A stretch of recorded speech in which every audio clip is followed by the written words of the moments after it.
పూరీ జగన్నాథస్వామి ఆలయంలో జరిగే నవకళేబరం ఉత్సవం గురించి మీకు తెలుసా? నవకళేబరం ఉత్సవం ప్రతి 12-18 సంవత్సరాలకు అధిక ఆషాఢం వచ్చిన సంవత్సరాలలో జరుపుతారు. నవకళేబరం ఉత్సవం అంటే ఏమిటి? బ్రహ్మ పదార్థమును పాత విగ్రహాలలో నుంచి తీసి కొత్త విగ్రహాలలో పెడతారు. బ్రహ్మ పదార్థం అంటే కొంతమంది కృష్ణుడి గుండె అంటారు, కొంతమంది సాలగ్రామం అంటారు. ఈ ఉత్సవం జరిగిన రోజు పూరీలో అర్ధరాత్రి చీకటిలో చేస్తారు. కరెంటు ఉండదు, గర్భగుడిలో దీపం కూడా ఉండదు. పూజారికి కళ్ళకు గంతలు కట్టి చేతులకు పట్టు వస్త్రాలు కట్టుకొని బ్రహ్మ పదార్థంను కొత్త విగ్రహాలలోకి మార్చుతారు.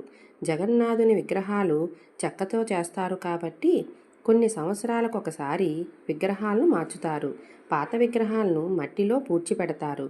కృష్ణుడు తనువు చాలించిన తరువాత వైకుంఠానికి వెళ్ళాడని ఉంది కానీ ఏ పురాణంలో కూడా తన గుండె భూమి మీద ఉందని రాసి లేదు.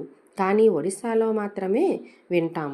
చాలా దేవాలయాలలో సాలగ్రామంను పూజిస్తారు. సాలగ్రామం లోపల దేవుడు స్వయంభూ అవతారంలో ఉంటారు. నరసింహ సాలగ్రామం బ్రహ్మ పదార్థంలో ఉందని కొంతమంది చెబుతున్నారు. జై జగన్నాథ.